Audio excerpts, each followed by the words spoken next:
ಇಂದೇ ಡೌನ್ಲೋಡ್ ಮಾಡಿ ಮತ್ತು ನಿಮ್ಮ ನೆಚ್ಚಿನ ಶೋಗಳನ್ನ ಆನಂದಿಸಿ. ನೀಲಮ್ಮ, ಇವತ್ತು ನಿಮ್ಮ ಸ್ಕೂಲ್ ಡೇಸ್ ನೆನಪಿಸ್ಕೊಂಡ್ರೆ ಎಷ್ಟು ಖುಷಿ ಆಗತ್ತೆ ನಿಮ್ಗೆ?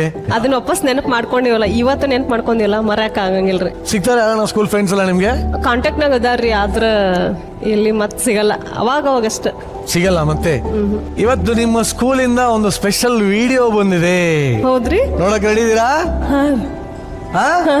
Video please.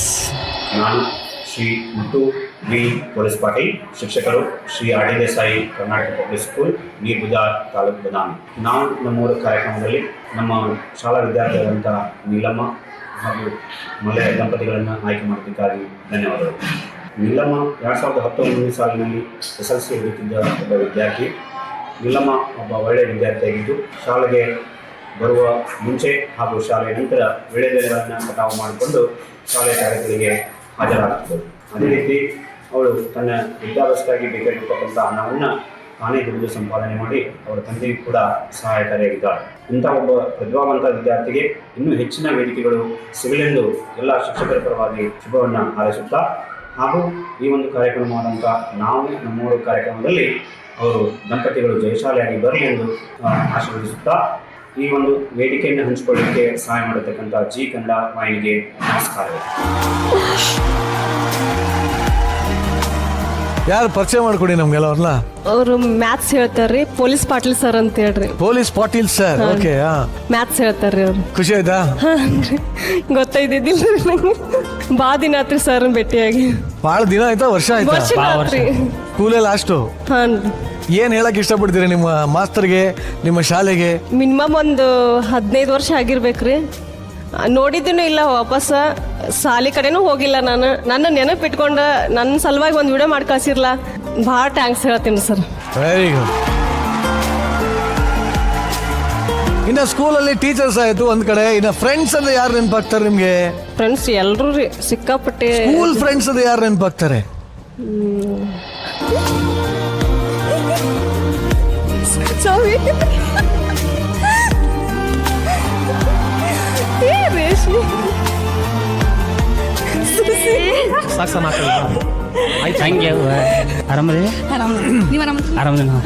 ಯಾವಾಗ ಬಂದ್ರಿ? ನಮಸ್ಕಾರ. ನಮಸ್ತೆ ಸರ್. ನಾವು ನಮ್ಮೂರು ಕಾರ್ಯಕ್ರಮಕ್ಕೆ ನಿಮ್ಮೆಲ್ಲರಿಗೂ ಸ್ವಾಗತ. Thank you sir, thank you so much. Most welcome. Neelamma, ಪರಿಚಯ ಮಾಡ್ಕೊಡಿ ಅವ್ರಲ್ಲ. ಈಕಿ ಸುಷ್ಮಾ ಅಂತ ಹೇಳ್ರಿ. ಒಂದೊಂದು ವಿಷಯಕ್ಕೆ ಒಬ್ಬೊಬ್ರು ನನಗೆ ಅತಿ ಕ್ಲೋಸ್. ಇವ್ರು ಯಾವ ವಿಷಯ ಕ್ಲೋಸ್? ಸ್ವಲ್ಪ ಏನಾದ್ರೂ ಸಮಸ್ಯೆ ಬಂದ್ರ ಅದು ಹೆದರ್ಬೇಡ, ಆದ್ರೆ ಈಕೆ ಹೆದರ್ತಾಳ್ರಿ, ನನಗ ಹೆದರ್ಬೇಡ ಅಂತ ಹೇಳ್ತಾ. ಸೊ ಧೈರ್ಯ ಕೊಡೋ ಫ್ರೆಂಡು. Very good. ಆಮೇಲೆ ಈಕೆ ಏನ ಬಂದ್ರು ಪ್ರೋತ್ಸಾಹ ಕೊಡ್ತಾ. ಸರಿ. ನೀವು lecturer? Very good. PU and degree college lecturing ಮಾಡ್ತೀನಿ. BN ಕೋಚ್ ಸೈನ್ಸ್ ಅಂಡ್ ಕಾಮರ್ಸ್ ಕಾಲೇಜ್ ಅನಗವಾಡಿಯಲ್ಲಿ. ಸೊ ಇವಾಗ ಇವರಪ್ಪ ನಮ್ಮಪ್ಪ ಬೆಸ್ಟ್ ಫ್ರೆಂಡ್. ಸೊ ಆಮೇಲೆ ನಾವಿಬ್ರು ಬೆಸ್ಟ್ ಫ್ರೆಂಡ್. ಇವಾಗ ನನ್ನ ಮಗಳು best friend. 3 generations. Generation so ಇವ್ರದೊಂದು ಪರಿಚಯ ಮಾಡ್ಬಿಡಿ. ಇಕ್ನು ರೇಷ್ಮಾ ಅಂತ ಹೇಳ್ರಿ, ದಬಾಯ್ ಸಾಕ ಯಾರ ಏನ್ರ ಅಂದ್ರ ನಡಿ. Very good. ಈಗ ಮಲ್ಲಯ್ಯ, ಈ 3 ಜನದಲ್ಲಿ ನಿಮ್ಗೆ ಯಾರು ಬೆಸ್ಟ್ ಫ್ರೆಂಡ್? ಅಲ್ಲಲ್ಲ, ಹುಷಾರೇ. ತಂಗಿ ಸರ್. ಸ್ವಂತ ತಂಗಿನ? ಆಗ ಕಾರಣ ಈಗಿನ.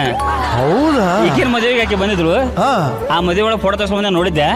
ಈಕೆ ಅವಾಗ ಕ್ರಶ್ ಆಯ್ತು ಸರ್. ಈಕಿ ಮದುವೆಲಿ ಆಕಿನ್ ನೋಡಿ ಇವ್ರದ್ದು ಮದುವೆಯಲ್ಲಿ ಇವ್ರು ನೋಡಿ ಕ್ರಶ್ ಆಯ್ತು ಸರ್. ಇವರು ಸ್ಮೈಲ್ ಚೆನ್ನಾಗಿದೆ ಯಾವಾಗ್ಲೂ. ಜಸ್ಟ್ ಈಗ ಸ್ಮೈಲ್ ಕೊಟ್ಬಿಟ್ರು ಅನ್ನ ಅಲ್ಲೇ ಫಿದಾ. ನೀ ನಕ್ಕರೆ ಮನೆಯಲ್ಲಿ 3 ಸಕ್ಕರೆ. ಒಂದು ಸ್ಮೈಲ್ 3 ಮಕ್ಳಕ್ಕಾಯ್ತು. ಇದು ಈ ಗೋಲ್ಡನ್ ಮೂಮೆಂಟ್ ನೋಡಿ. ನಿಮ್ ಮುಸ್ತಫಾ ಸೆರೆ ಹಿಡಿತಾವನಲ್ಲಿ. ಎಂತ ಮಗನ್ ಎತ್ಬಿಟ್ಟಿದ್ದೀರಾ ಅಂದ್ರೆ. ನೀಲವ, ಸ್ಕೂಲ್ ಫ್ರೆಂಡ್ಸ್ ನೋಡಿ ಖುಷಿ ಆಯ್ತಾ? ಇವತ್ತು ಬ್ಯಾಕ್ ಟು ಸ್ಕೂಲ್ ರೌಂಡ್ ಅಲ್ಲಿ ನಿಮ್ಮ ಯಜಮಾನ್ರು ಗೆದ್ದಿದ್ದಾರೆ. ಹಾಗಾಗಿ ಅವ್ರಿಗೆ ನಿಮ್ಮ ಫ್ರೆಂಡ್ಸ್ ಕಡೆಯಿಂದ ಪ್ರೈಸ್ ಕೊಡಿಸ್ಬೇಕು ಅಂತ ನಮ್ಮ ಅಭಿಲಾಷೆ. ದಯವಿಟ್ಟು ಪ್ರೈಸ್ ಬರ್ಲಿ.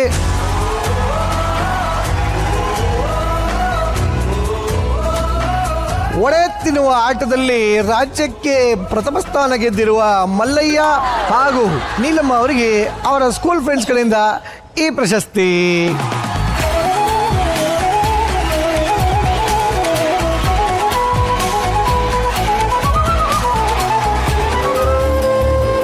ಗಂಡನು ಕೊಡುವ ಎಲ್ಲ ಕಷ್ಟಗಳನ್ನು ತಡ್ಕೊಂಡಿರುವಂತ ಅಕ್ಷತಾಗೆ ರಾಜ್ಯ ಪ್ರಶಸ್ತಿ ಸಿಗ್ತಾ ಇದೆ. ಧನ್ಯವಾದಗಳು. Thank you. ಅಕ್ಷತಾ, ಈ ಬಹುಮಾನ ನೋಡಿದ್ರೆ ಏನ್ ಅನ್ಸುತ್ತೆ? ನಿಮಗೋಸ್ಕರ ಬಂದಿರೋ ಏನಿದು? ಬಹುಮಾನ. ಇದು ನನ್ನ ಜರ್ಸಿ. ಆಕ್ಚುಲಿ ನನ್ನ ಸ್ಕೂಲ್ ಜರ್ಸಿ ಇದು. ಸ್ಕೂಲಲ್ಲಿ ಇರ್ಬೇಕಾದ್ರೆ ವಾಲಿಬಾಲ್ ಕ್ಯಾಪ್ಟನ್ ಆಗಿದೆ. ನನ್ನ ಬ್ಯಾಚಲ್ಲಿ ಇದ್ದಾಗ ಮಾತ್ರ ವಾಲಿಬಾಲ್ ಆಡಿಸಿದ್ದು ಗರ್ಲ್ಸ್ನ ಎಸ್ಪೆಷಲಿ. ಸೊ ನಾನೇ one of the senior captain ಆಗಿದ್ದು. ಸೊ ಸತತವಾಗಿ 3 years ನಾನೇ ಕ್ಯಾಪ್ಟನ್ ಆಗಿದ್ದೆ. ಇನ್ನೇನು ನ್ಯಾಷನಲ್ಗೆ ಹೋಗ್ಬೇಕು, ನನ್ನ ಬೋರ್ಡ್ ಎಕ್ಸಾಮ್ಸ್ ಇತ್ತು. ಸೊ ನಮ್ಮ ಅಮ್ಮ ನನ್ನ ಅಲೋ ಮಾಡಿಲ್ಲ. ಸೊ ಅಲ್ಲಿಗೆ ಡಿಸ್ಕಂಟಿನ್ಯೂ ಆಯಿತು. And this was my dream. So you are about to go to national level. ಹೌದು. ಬಟ್ ಆಕ್ಚುಲಿ ರಜತ್, ಹೆಂಡತಿಯನ್ನು ಅಕ್ಷತಾ ಹಾಗೂ ಈ ತರ ಒಬ್ಬ ಸ್ಪೋರ್ಟ್ಸ್ ವುಮೆನ್ ನನ್ನ ಹೆಂಡತಿ ಅಂತ ಹೇಳ್ಕೊಳ್ಳೋದಕ್ಕೂ ಎಷ್ಟು ಹೆಮ್ಮೆ ಇದೆ. ಇಲ್ಲ, ಆಕ್ಚುಲಿ ನಾನು ಮದುವೆ ಆಗಿದ್ದು 3 ತಿಂಗಳಿಗೆನೆ ಇವಳದೊಂದು ಶೋ ಬರುತ್ತೆ. ಸ್ವಾಮಿ ಸರಿ ಅದನ್ನು ಡೈರೆಕ್ಟ್ ಮಾಡ್ತಾ ಇದ್ದು. ಮದುವೆ ಆಗಿದ್ದು 3 ತಿಂಗಳಿಗೆನೆ ಹೋಗ್ಬೇಕು ಅಂತ ಹೇಳಿದ್ಲು. ಇಲ್ಲ, ಅವಾಗ ತುಂಬಾ ದೊಡ್ಡ ಜಗಳ ಆಗೋದು ನನ್ಗೆ ಇವಳಿಗೂ. ಏನ್ 3 ತಿಂಗಳಿಗೆ ಹೋಗ್ತೀಯಾ ಹಂಗೆ ಹಿಂಗೆ ಅಂತ. ಆಮೇಲೆ ಇವಳು ಇಲ್ಲ ನಾನು ಹೋಗ್ಲೇಬೇಕು ಅಂದ್ರೆ ಹಠ ಅಂದ್ರೆ ಹಠ. ಯೂಶಲಿ ಆ ತರ ಮಾಡೋಳಲ್ಲ. ಆಮೇಲೆ ನನಗೆ ಏನೋ ಅನ್ನಿಸ್ತು, ಈ ತರ ಮದುವೆ ಆಗಿದ್ದು, ಇವಾಗ ಲವ್ ಮ್ಯಾರೇಜ್ ಆಗಿ ಮದುವೆ ಆಗಿದ್ದೀವಿ, ಇವಾಗ ನಾನೇ ಸಪೋರ್ಟ್ ಮಾಡಿಲ್ಲ ಅಂದ್ರೆ ಯಾರು ಮಾಡ್ತಾರೆ ಇವಳಿಗೆ ಅಂತ. ಆಯ್ತು ನೀನು ಹೋಗು, ಅದೇನ್ ಮಾಡ್ತೀಯ ನಾನು ನೋಡ್ಬೇಕು, ನಂಗೆ ತುಂಬಾ ಕುತೂಹಲ ಇದೆ ಅಂತ. ನೋಡ್ರೆ ಆ ಶೋ ರನ್ನರ್ ಅಪ್ ಆದ್ಲು. ಪ್ರತಿಯೊಂದು ಟಾಸ್ಕ್ ಅಲ್ಲೂ ಅದ್ಭುತವಾಗಿ ಆಡಿ. She is a very good sports man. ಒಟ್ಟಲ್ಲಿ ಅಕ್ಷತಾ ವಾಲಿಬಾಲ್ ನ ಸ್ಮ್ಯಾಶ್ ಮಾಡಿದಾಗ ಸಿಗತ್ತಲ್ಲ ಖುಷಿ. ಅವ್ವಾ, ಅದ್ರಂತ ಎಲ್ಲಿ ಗೊತ್ತಾಯ್ತಾ ಗೊತ್ತು ನನಗೆ. ಇಲ್ಲ, ಎಲ್ಲಿ ಗೊತ್ತಾಯ್ತಾ ಸ್ಟೂಡೆಂಟ್ ಇರ್ಬೇಕಷ್ಟೇ. ಅದೇ ತರ ಸ್ಮ್ಯಾಶ್ ಮಾಡೋ ಆಸೆ ಇದೆಯಾ? Of course. ಆತರ ಯಾವ ತರ ವಾಲಿಬಾಲ್ ಬಾಲ್ ಮೇಲೆ ರಜತ್ ಮುಖ ಏನಾದ್ರು ಕಾಣಿಸಿದ್ಯಾ? ತುಂಬಾ ಸತಿ ಕಾಣಿಸಿದೆ. ಹಂಗೆ ಹಾಕಿ ಪಟ ಪಟ ಪಟ ಪಟ ಅಂತ ಓಡಾಕ್ಬಿಡೋಣ. ಇನ್ನೊಂದ್ಸರಿ ಹಂಗೆ ಹಾಕಿ ಪಟ ಪಟ ಪಟ ಪಟ ಅಂತ. ಈ ಆಸೆನ ಈಡೇರಿಸೋದು ಈ ಪಾಂಡೆ ದೇಶಪಾಂಡೆ ಕಂಪನಿಯ ಮೂಲ ಉದ್ದೇಶ ಆಗಿರೋದ್ರಿಂದ ಬರ್ಲಿ ಪ್ರಾಪರ್ಟಿ.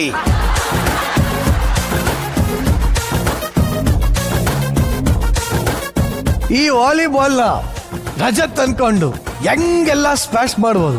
ಪ್ಲೀಸ್ ಒಂದೊಂದು ಕಾರಣ ಹೇಳ್ಬಿಟ್ಟು ಸ್ಮ್ಯಾಶ್ ಮಾಡ್ಬೇಕು, ಓಕೆನಾ? ಹೇಳಿದ ಮಾತು ಒಂಚೂರು ಕೇಳೋದಿಲ್ಲ. ಸಖತ್ ಹೊರಟು ಆಯ್ತಾ. ಏನ್ ಗುರು ಏಟದು? ಆಮೇಲೆ 24 ಗಂಟೆ ಫೋನಲ್ಲೇ ಬಿದ್ದಿರೋದಕ್ಕೆ. ಅಪ್ಪ, ನಾನಾಗಿರೋ ಮನೆ ಬಿಟ್ಟು ಹೋಗ್ತಾ ಇದ್ದ. ಇಲ್ಲ 5 ನಿಮಿಷ ಹೋಗಿ ಬರ್ತೀನಿ ಅಂದ್ಬಿಟ್ಟು ಹಂಗಂಗೆ ಮಡಿಕೇರಿ ಕೂರ್ಗ್ ಹೋಗಕ್ಕೆ. ಅದು ಹೊಡಿ, ವಾಲಿಕ್ಕೆ ಬಾಲ್ಗೆ ಹೊಡಿ ಹೇಳ್ತೀನಿ.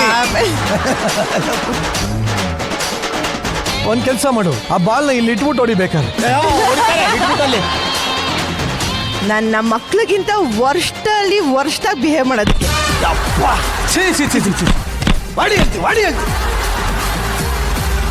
ಅಕ್ಷತಾ, ಒಂದು ಖುಷಿ ಪಡು, ಜೀವನದಲ್ಲಿ ಭಗವಂತ ನಿಜವಾದ ವಾಲಿಬಾಲ್ ಆಡೋದನ್ನ ಕಿತ್ಕೊಂಡಿರ್ಬೋದು, ಆದ್ರೆ ದಿನ ವಾಲಿಬಾಲ್ ಆಡೋಕ್ಕೆ ರಜತ್ ಅಂತ ಗಂಡನ್ನ ಕೊಟ್ಟಿದ್ದಾರೆ.